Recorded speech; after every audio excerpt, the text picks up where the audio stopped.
আপনাদের এই জগতের সমস্ত ধরনের সাবস্টেন্সিভ নলেজ, এটা আমাদের দেশের জন্য এই মুহূর্তে সবচেয়ে বেশি দরকার হচ্ছে নীতি নির্ধারকদের জন্য। হ্যাঁ, ভিকটিম তো সাধারণ মানুষ। যদি এই মুহূর্তে আমরা বলি যে ফেক নিউজ, তারপরে আপনার মিসইনফরমেশন, ডিসইনফরমেশন, এর তো ভিকটিম হচ্ছে সাধারণ মানুষ, তো আছেই। বাট এটা সমাধান করতে চাইলে পরে সাধারণ মানুষকে সমাধানের বড় দায়িত্ব নেওয়ার আগে বরঞ্চ নীতি নির্ধারকদেরকে যদি আগে বিষয়টা বোঝানো যায় এবং সেই অনুযায়ী যদি নীতি নির্ধারণ করা যায় এবং সেই অনুযায়ী যদি একটা নীতিগত কাঠামো তৈরি করা যায় এবং সেই নীতিগত কাঠামো অনুযায়ী যদি একটি প্রযুক্তিগত কাঠামো তৈরি করা যায়, এরপরে কিন্তু এটার নিয়ন্ত্রণ খুব সহজ হয়ে পড়বে। কেননা তথ্য প্রযুক্তির যুগে আমরা যেমন অনেক আশীর্বাদ পুষ্ট, তেমনি আমরা একই সঙ্গে এই আশীর্বাদের সঙ্গে যে ডিজিটাল হ্যাজার্ড, সেটাও কিন্তু খুব স্বয়ংক্রিয়ভাবে আমাদের মাঝে আমরা বাস করছি।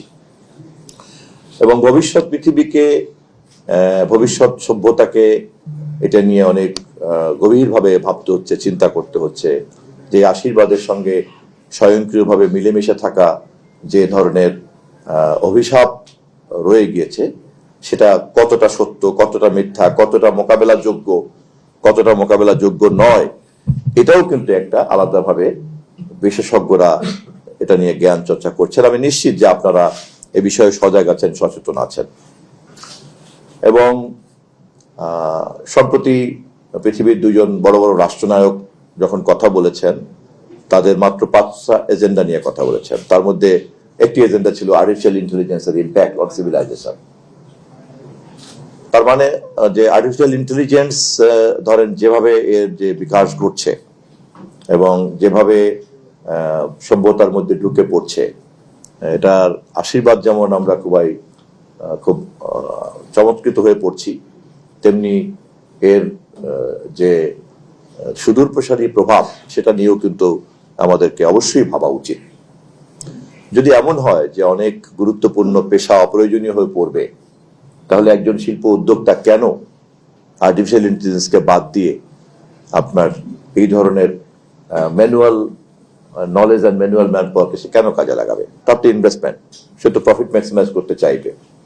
And with justification, if he can manage it, why he will not do it? তো ইতিমধ্যেই এই বিষয়গুলি নিয়ে মানুষজন চিন্তা করতে শুরু করছে। শুধু নিরাপত্তার ব্যাপারই না, মানুষকে ভুল তথ্য, অপতথ্য থেকে রক্ষা করাটাই কিন্তু মূল ব্যাপার না। এটা ঠিকই বলেছেন আপনারা, এটা চ্যালেঞ্জটা কিন্তু অনেক স্ট্র্যাটেজিক চ্যালেঞ্জ। এবং সেই কারণেই এমনকি নিরাপত্তার প্রশ্ন যদি আমরা কথা বলি, তাহলে এখন সীমান্তের নিরাপত্তার চেয়েও কিন্তু আপনার ডিজিটাল অ্যাক্সেস এর মধ্যে যে ঝুঁকি আছে, সেটা কিন্তু আরো অনেক বড় হয়ে দেখা দিয়েছে।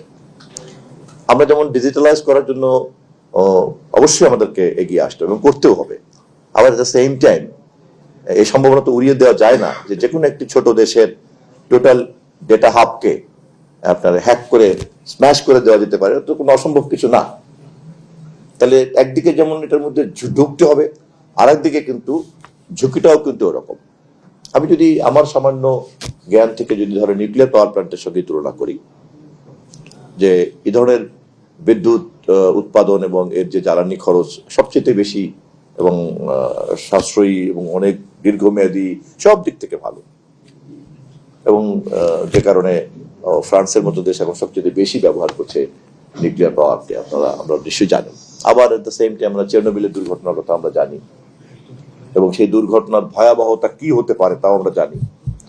আমাদের মতো দেশের জ্ঞানগত কাঠামোটা কতটুকু আছে, প্রযুক্তিগত কাঠামোটা কতটুকু আছে, নিরাপত্তা বিশ্লেষণ করার ক্ষমতা কতটুকু আছে, সে সমস্ত বিবেচনাকে মাথায় রেখেই কিন্তু আমাদেরকে একদিকে যেমন এই সমস্ত আধুনিকতার মধ্যে আলিঙ্গন করতে হচ্ছে, আর একদিকে কিন্তু নিরাপত্তার কথা কিন্তু ভাবতে হচ্ছে। এবং সমাজ এবং রাষ্ট্রের নীতি নির্ধারকদেরকে এই চিন্তাগুলি ভাবতে গেলেই আপনাদের মতো বিশেষজ্ঞদের উপরে নির্ভর করা ছাড়া কিন্তু অন্য কোনো উপায় থাকবে না।